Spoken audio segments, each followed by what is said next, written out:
അപ്പോൾ ഇന്ന് ഞാൻ കാണിക്കുന്നത് ഇഞ്ചിപ്പുളി അഥവാ പുളിയിഞ്ചിയാണ്. അപ്പോൾ പല നാട്ടിലും പല പേരിലാണ് ഇത് അറിയപ്പെടുന്നത്. ഇപ്പോൾ എൻ്റെ നാട്ടിൽ അറിയപ്പെടുന്നത് ഇഞ്ചിപ്പുളി എന്നാണ്. ഇപ്പോൾ ഇഞ്ചിപ്പുളി ആയാലും പുളിയിഞ്ചി ആയാലും ഏകദേശമൊക്കെ ടേസ്റ്റ് ഒരുപോലെ ആയിരിക്കും. അതുപോലെ ഇതിൽ ചേർക്കുന്ന ചേരുവകളും പ്രധാനമായിട്ട് 3 ചേരുവകളാണ്: ഇഞ്ചിയും വാളൻപുളിയും അതുപോലെ തന്നെ ശർക്കരയും. പിന്നെ ചെറിയ ചില വ്യത്യാസങ്ങൾ മാത്രമേ ഇതുണ്ടാക്കുന്ന രീതിയിൽ എല്ലാ സ്ഥലങ്ങളിലും ഉള്ളൂ. ഇതിപ്പോൾ ഞാൻ ഉണ്ടാക്കുന്ന എൻ്റെ വീട്ടിലെ സ്റ്റൈലല്ല. എൻ്റെ വീട്ടിൽ ഇങ്ങനെയല്ല ഉണ്ടാക്കുന്നത്. അത് ഞാൻ വേറൊരു ദിവസം വീഡിയോ ഇടാം. ഇത് പത്തനംതിട്ട ജില്ലയിൽ സദ്യകൾക്ക് അതുപോലെ ഓണസദ്യയ്ക്ക് കല്യാണത്തിനൊക്കെ ഉപയോഗിക്കുന്ന ഇഞ്ചിപ്പുളിയാണ് ഞാൻ ഇന്ന് കാണിച്ചു തരുന്നത്. വളരെ ടേസ്റ്റിയാണ്. നിങ്ങളൊന്ന് ട്രൈ ചെയ്ത് നോക്കുമ്പോഴേ നിങ്ങൾക്കത് മനസ്സിലാവത്തുള്ളൂ. ഒരാഴ്ചയിൽ കൂടുതൽ ഇത് പുറത്ത് വെച്ചിരുന്നാലും ചീത്തയാകത്തില്ല. ഫ്രിഡ്ജിൽ വെക്കേണ്ട ആവശ്യമില്ല. അതുപോലെ ഇതിൻ്റെ ടേസ്റ്റിൽ ഞാൻ ഈ ചെയ്യുന്ന രീതിയിൽ തന്നെ ചെയ്തു കഴിഞ്ഞാൽ അല്പം പോലും ടേസ്റ്റ് വ്യത്യാസം വരത്തില്ല. അതായത് ഇതിൽ ഇഞ്ചി വറക്കുന്ന ആ രീതി, അതുപോലെ തന്നെ ഇതിൽ ഞാനിച്ചിരി തേങ്ങ ചേർക്കുന്നുണ്ട്. ആ തേങ്ങ ചേർക്കുന്ന അതേപോലെ തന്നെ നിങ്ങളും ചേർക്കണം. അപ്പോൾ നിങ്ങൾക്ക് കറക്റ്റായിട്ട്, അതായത് ഇതിലുള്ള എരിവും പുളിയും അതുപോലെ തന്നെ ആ മധുരവും ബാലൻസ് ചെയ്താണ് ഞാനിത് ചെയ്തിരിക്കുന്നത്. അപ്പോൾ നിങ്ങൾ അതുപോലെ തന്നെ ഫോളോ ചെയ്യണം. അപ്പോൾ നിങ്ങൾക്ക് പെർഫെക്റ്റ് ആയിട്ട് നല്ല ടേസ്റ്റിയായ ഒരു ഇഞ്ചിപ്പുളി തയ്യാറാക്കാൻ പറ്റും. ചൂട് ചോറിൻ്റെ കൂടെ നല്ലൊരു കോമ്പിനേഷനാണ്.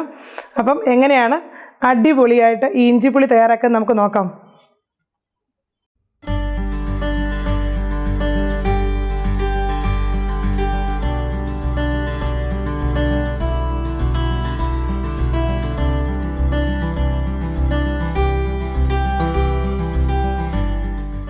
അപ്പോൾ നമുക്ക് ഇഞ്ചിപ്പുളി അതായത് ഇഞ്ചിക്കറി ഉണ്ടാക്കി തുടങ്ങാം.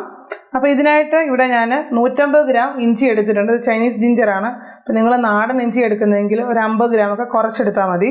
ഇത് ഇതുപോലെ തന്നെ വട്ടത്തിലോ അല്ലെങ്കിൽ നീളത്തിലോ അരിഞ്ഞെടുക്കണം. ഇത് അരിയുമ്പോൾ ശ്രദ്ധിക്കേണ്ട ഒരു കാര്യം എന്ന് പറഞ്ഞാൽ ഇതേപോലെ ഒരേ കട്ടിയിൽ വേണം അരിഞ്ഞെടുക്കാൻ, ഒരേപോലെ തന്നെ. കാരണം ഇത് ഫ്രൈ ചെയ്യുമ്പോൾ ഒരേ കട്ടിയിൽ അരിഞ്ഞില്ലെങ്കിൽ അതിൻ്റെ ഫ്രൈ ചെയ്യുന്ന സമയത്ത് അത് കരിഞ്ഞു പോകാൻ സാധ്യതയുണ്ട്. അതുകൊണ്ട് നമ്മൾ അത് പ്രത്യേകം ശ്രദ്ധിക്കണം. ഇതിൻ്റെ ഏറ്റവും പ്രധാനപ്പെട്ട ഒരു ടിപ്പാണത്, ഇത് അരിയുന്നതിൻ്റെ.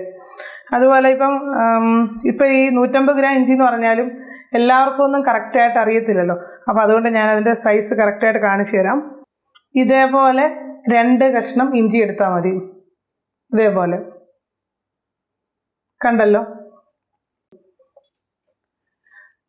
ഇനി ഞാനിവിടെ ഒരു വലിയ നാരങ്ങയുടെ സൈസിൽ പിഴുപുളി എടുത്തിട്ടുണ്ട്, അതായത് വാളൻപുളി. ഇതിലേക്ക് ഞാൻ 250 ml വെള്ളം ഒഴിക്കണം, അതായത് ഈ ഒരു കപ്പിന്. എന്നിട്ടൊരു 3/4 കപ്പും കൂടെ വെള്ളം ഒഴിച്ചു. ഇത് ചെറിയ ചൂടുവെള്ളം, അതായത് വാം വാട്ടറാണ് എടുത്തിരിക്കുന്നത്. ഈ പുളി ഇങ്ങനെ ഈ വെള്ളത്തിൽ കുതിർത്ത് വെച്ചിരിക്കണം നമ്മൾ ഈ കറി ഉണ്ടാക്കുന്നതിന് മുന്നേ. കാരണം ഈ സമയത്ത് ഈ പുളിരുചി മൊത്തം ഈ വെള്ളത്തിലോട്ട് ഇറങ്ങണം. അപ്പം വാം വാട്ടർ ചേർക്കുമ്പോഴാണ് പെട്ടെന്ന് തന്നെ ആ പുളിരുചി മൊത്തം ഇറങ്ങുന്നത്. അത് വാം വാട്ടർ തന്നെ ചേർക്കാൻ ശ്രദ്ധിക്കണം. ഇത് നമ്മുടെ വീട്ടിലുണ്ടാക്കിയ പുളിയാണ്. അപ്പോൾ അതുകൊണ്ട് നല്ല പുളിയുണ്ട്. അതുകൊണ്ട് ഞാൻ ഇത്ര എടുത്തു. ഇനി നിങ്ങൾ ഈ കടകളിൽ നിന്നൊക്കെ വാങ്ങിക്കുന്ന പുളിയാണെങ്കിൽ അതിൻ്റെ പുളിരുചി നോക്കിയിട്ട് വേണം അത് നിങ്ങൾ എടുക്കുന്നതിൻ്റെ ആ സൈസ്. ചിലപ്പോൾ നല്ല പുളിയായിരിക്കും. അങ്ങനെയാണെങ്കിൽ കുറച്ച് ചേർത്താൽ മതി. അതുപോലെ ഇതിലേക്ക് നമുക്ക് ശർക്കര ചേർക്കണം. അപ്പോൾ ഇഞ്ചിപ്പുളി എന്ന് പറയുമ്പോൾ ഇഞ്ചിയും പുളിയുമാണ് പ്രധാന ചേരുവയെങ്കിലും ഇതിലേക്ക് നമ്മൾ ശർക്കരയും ചേർക്കും. അപ്പോൾ ശർക്കര ചേർക്കുമ്പോൾ പുളി മാത്രമായിട്ട്, ആ പുളിരുചി മാത്രമായിട്ട് മുന്നേ നിന്ന് കഴിഞ്ഞാൽ ആ ഇഞ്ചിപ്പുളി ഒട്ടും കൊള്ളത്തില്ല. അപ്പം ഈ പുളിയെ ബാലൻസ് ചെയ്ത് അതിലൂടെ ശർക്കരയുടെ രുചിയായിരിക്കണം മുന്നേ നിൽക്കേണ്ടത്. അപ്പോൾ അത് നമ്മൾ ഇതിൻ്റെ അളവ് കറക്റ്റായിട്ട് പറയാൻ പറ്റത്തില്ല. ഞാനിപ്പം നമ്മൾ കവറിലൊക്കെ വാങ്ങിക്കാൻ കിട്ടുന്നതിൽ ഒരു ചെറിയ കട്ട എടുത്തിട്ട് ഇതേപോലെ തന്നെ ചീകി വെച്ചിരിക്കുകയാണ്. പക്ഷേ ഇത് മൊത്തം ഞാൻ ചേർക്കത്തില്ല. അത് നമ്മൾ കുറച്ച് ചേർത്തിട്ട് ആ പുളിയുടെ ടേസ്റ്റ് ബാലൻസ് ചെയ്യുന്ന രീതിയിൽ ചേർക്കത്തേ ഉള്ളൂ. അത് ആ സമയത്ത് കാണിച്ചു തരാം. ഇപ്പം ഞാനിവിടെ ഒരു ചീനിച്ചട്ടി ചൂടാക്കാൻ വെച്ചിട്ടുണ്ട്. നമുക്കിനി ഇഞ്ചി വറുത്തെടുക്കണം. അതിനായിട്ട് ഞാൻ കുറച്ച് വെളിച്ചെണ്ണ ഒഴിച്ചു കൊടുക്കുകയാണ്. അപ്പോൾ വെളിച്ചെണ്ണയിൽ വറുത്തെടുക്കുമ്പോഴാണ് അതിൻ്റെ ആ തനതായ ടേസ്റ്റ് കിട്ടുന്നത്. അപ്പോൾ വെളിച്ചെണ്ണ എടുക്കാൻ ശ്രദ്ധിക്കണം. ഇപ്പോൾ എണ്ണ ഇവിടെ ചൂടായിട്ടുണ്ട്. നമുക്കിനി ഇതിലേക്ക് ഇഞ്ചി ഇട്ട് കൊടുത്ത് വറുത്തെടുക്കണം.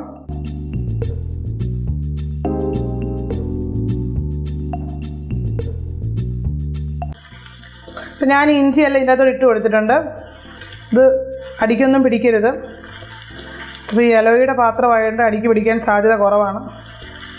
അപ്പോൾ അല്ലാതെ നിങ്ങൾ ചീനിച്ചട്ടിയൊക്കെ വെക്കുകയാണെങ്കിൽ ഇടയ്ക്കിടയ്ക്ക് ഒന്ന് ഇളക്കി കൊടുക്കണം. കണ്ടിന്യൂസ് അങ്ങ് ഇളക്കരുത്.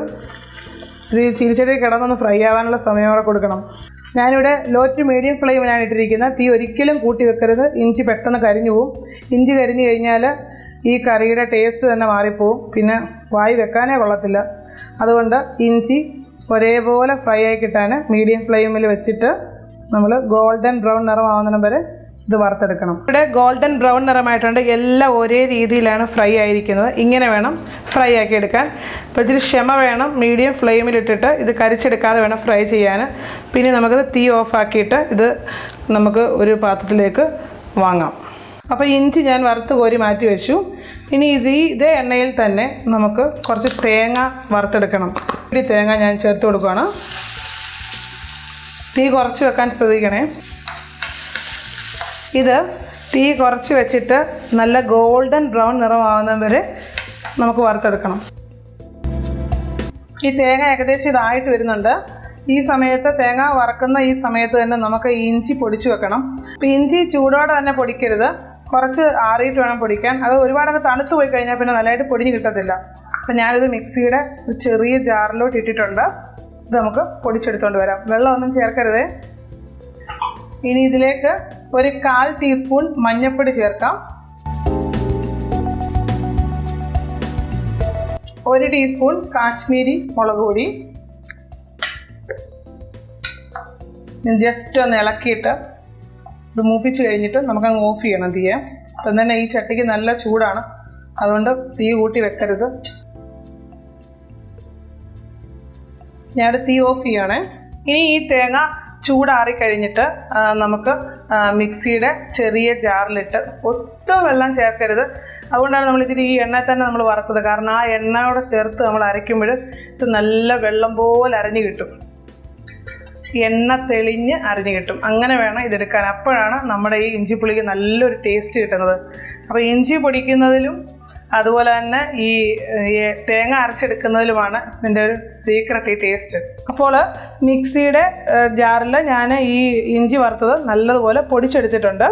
അത് ചൂടാറിക്കഴിഞ്ഞങ്ങ് പൊടിക്കണം, തണുക്കാൻ നിൽക്കരുത്, അല്ലെങ്കിൽ നല്ലതായിട്ട് പൊടിഞ്ഞ് കിട്ടത്തില്ല. അതുപോലെ ഞാനിവിടെ തേങ്ങ വറുത്തെടുത്തത് ഇനി മിക്സിയുടെ ചെറിയ ജാറിലിട്ട് അരച്ചെടുക്കാൻ പോവുകയാണ്. ആ വറുത്ത എണ്ണയും കൂടെ ചേർത്താണ് നമ്മൾ അരയ്ക്കുന്നത്. ഇതിന് ഒട്ടും വെള്ളം ചേർക്കല്ല. വെള്ളം ചേർത്ത് ഇതിൻ്റെ ടേസ്റ്റ് കൊള്ളത്തില്ല. അപ്പോൾ ഈ എണ്ണ തെളിഞ്ഞ് വരണം നമ്മളിത് അരയ്ക്കുമ്പോഴും. അതുപോലെ ഒരു കാര്യം ഞാൻ പറയാൻ മറന്നുപോയി. നമ്മൾ ആദ്യം തേങ്ങ വറുത്തെടുക്കത്തില്ലേ, അപ്പോൾ നമ്മൾ തിരുമ്മി തേങ്ങ ഇടുമ്പോൾ അത് എല്ലാം ഒരേപോലെ വറുത്ത് കിട്ടണമെങ്കിൽ നമ്മൾ എന്ത് ചെയ്യണമെന്നറിയാമോ? അത് മിക്സിയുടെ ജാറിൽ ആദ്യം ഒന്ന് ജസ്റ്റ് ഒന്ന് കറക്കിയതിന് ശേഷം അത് നമ്മൾ വറുത്തെടുത്താൽ മതി. അപ്പം കറക്റ്റായിട്ട് എല്ലാ സൈഡിലും ഒരുപോലെ തന്നെ ആ തേങ്ങ പെട്ടെന്ന് വറുത്ത് കിട്ടും. അപ്പോൾ ഞാനിത് അരച്ചെടുത്തിട്ട് കാണിച്ചു തരാം. അപ്പം ഞാനിവിടെ ഈ തേങ്ങ അരച്ചെടുത്തിട്ടുണ്ട്. ഇത് കറക്റ്റായിട്ട് ആ എണ്ണയുടെ ചേർത്തപ്പോൾ നല്ലപോലെ അരഞ്ഞു കിട്ടിയിട്ടുണ്ട്. ഇത് നമുക്ക് മാറ്റി വെക്കാമേ. അപ്പോൾ ചീനിച്ചട്ടി ചൂടാക്കാൻ വെച്ചു. ഇനി ഇതിലേക്ക് ലേശം വെളിച്ചെണ്ണ ഒഴിക്കണം. കുറച്ച് മതി, കാരണം നമ്മൾ ലാസ്റ്റ് ഈ വറവിടുന്നുണ്ട്. അപ്പോൾ എണ്ണ ഇവിടെ ചൂടായിട്ടുണ്ട്. ഇതിലേക്ക് 2 കുഞ്ഞുള്ളി ചെറുതായിട്ട് അരിഞ്ഞതും 2 പച്ചമുളക് ചെറുതായിട്ട് അരിഞ്ഞതും നമുക്ക് ഇട്ട് കൊടുക്കാം.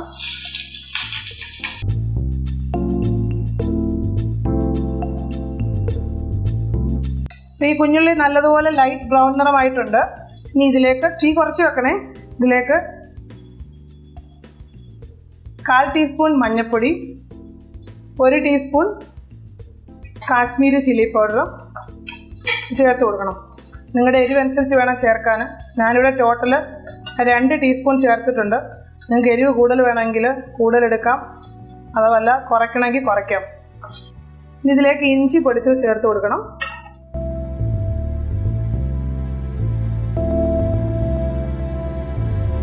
ഇനി ഇതിലേക്ക് നമുക്ക് പുളിവെള്ളം ചേർത്ത് കൊടുക്കാം. ഞാനിത് 1 കപ്പ് പുളിവെള്ളം എടുത്തിട്ടുണ്ട്. ഈ 1 കപ്പ് എന്ന് പറയുമ്പോൾ 250 ml ഒരു കപ്പാണ്. ആ കപ്പിലാണ് എടുത്തിട്ടുള്ളത്.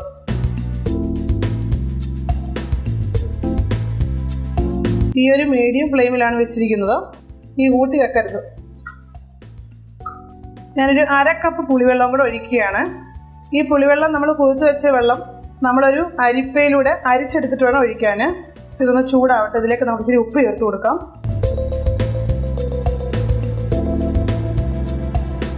ജസ്റ്റ് ഇതൊന്ന് തിളയ്ക്കണം. തിളച്ചിട്ട് നമുക്കിതിലേക്ക് തേങ്ങാക്കൂട്ട് ചേർത്ത് കൊടുക്കാം. ഇപ്പോൾ ഓരോ നാട്ടിലും ഓരോ രീതിയിലാണ് ഉണ്ടാക്കുന്നത്. ഇത് ഞങ്ങളുടെ പത്തനംതിട്ടയിലെ സദ്യ സ്റ്റൈൽ ഇഞ്ചിപ്പുളിയാണ്. ഇപ്പോൾ നല്ല ടേസ്റ്റാണിത്. ഞാനിവിടെ ഏകദേശം 1.5 കപ്പ് വെള്ളം എടുത്തിട്ടുള്ളൂ. ഇപ്പം ഇത് കൂടുതൽ വെള്ളം എടുത്തു കഴിഞ്ഞാൽ നമ്മൾ ഈ തേങ്ങ ചേർത്തിരിക്കുന്നതും അവിടെ ചേർക്കുമ്പോൾ ഒരുപാടൊക്കെ വെള്ളമായി പോകും ലാസ്റ്റ് അല്ലെങ്കിൽ. അതുകൊണ്ട് കറക്റ്റായിട്ട് വെള്ളം നോക്കി വേണം ചേർക്കാൻ. അപ്പോൾ വെള്ളം ഇവിടെ തിളച്ചു തുടങ്ങിയിട്ടുണ്ട്. അപ്പോൾ ഇതിലേക്ക് നമുക്ക് തേങ്ങ അരപ്പ് ചേർത്ത് കൊടുക്കാം.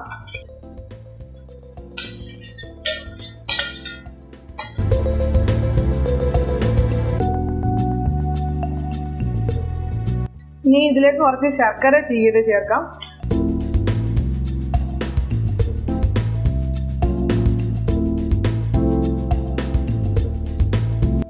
ഇപ്പം ശർക്കര ചേർക്കുന്നതിൻ്റെ അളവ് കറക്റ്റായിട്ട് പറയുന്നത് എങ്ങനെയാണെന്ന് ചോദിച്ചു കഴിഞ്ഞാൽ പുളിയുടെ ടേസ്റ്റ് മുന്നേ നിൽക്കരുത്, ശർക്കരയുടെ ടേസ്റ്റ് ആയിരിക്കണം ഈ കറിക്ക് മുന്നേ നിൽക്കാൻ. അപ്പോൾ അതനുസരിച്ച് നിങ്ങൾ ചേർത്ത് കൊടുക്കണം. ഈ ഇഞ്ചിപ്പുളി നല്ല ഒരു കറുത്ത കളറിൽ വരണം. ഇപ്പം ശർക്കര ചേർക്കുന്നതനുസരിച്ചിരിക്കും അതിൻ്റെ ആ കളറും ആ മധുരവും ഒക്കെ. അത് നോക്കി ചെയ്യണമേ. കുറച്ചും കൂടെ ശർക്കര നമുക്ക് ചേർത്ത് കൊടുക്കാം. ശർക്കര ചേർത്ത് കഴിഞ്ഞപ്പോൾ ഇതിൻ്റെ കളർ ഇങ്ങനെ മാറി മാറി വരുന്നതുണ്ടോ?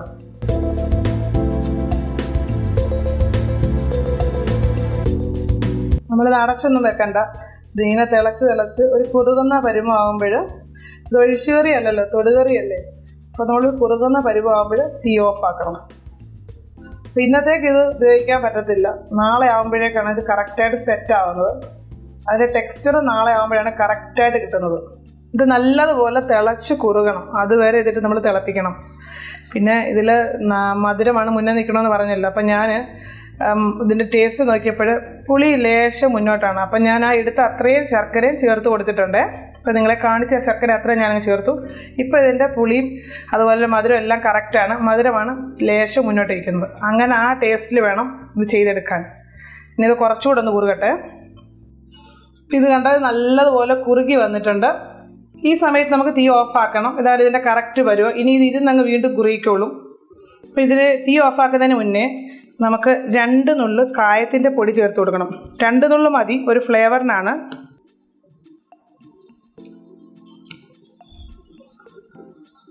ഇനി ഇത് തീ ഓഫാക്കാം. ഇനി ഇതിലേക്ക് നമുക്ക് ഒന്ന് വറുത്തിടാനുണ്ട്. അതും കൂടെ ചെയ്യാം. ഒരു ചീനച്ചട്ടി ഞാൻ ചൂടാക്കാൻ വെച്ചിട്ടുണ്ട്. അതിലേക്ക് കുറച്ച് വെളിച്ചെണ്ണ ഒഴിച്ചു കൊടുക്കാം. ഒരുപാട് വേണ്ട. എണ്ണ ഇവിടെ നല്ലതുപോലെ ചൂടായിട്ടുണ്ട്. ഇതിലേക്ക് നമുക്ക് 1/2 ടീസ്പൂൺ കടുക് ഇട്ട് കൊടുക്കാം.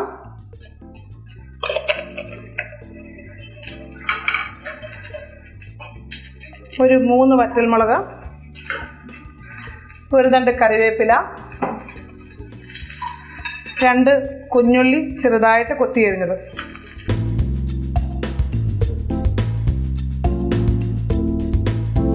ഉള്ളി ബ്രൗൺ നിറമായിട്ടുണ്ട്. ഞാനിവിടെ തീ ഓഫ് ആക്കുവാണ്.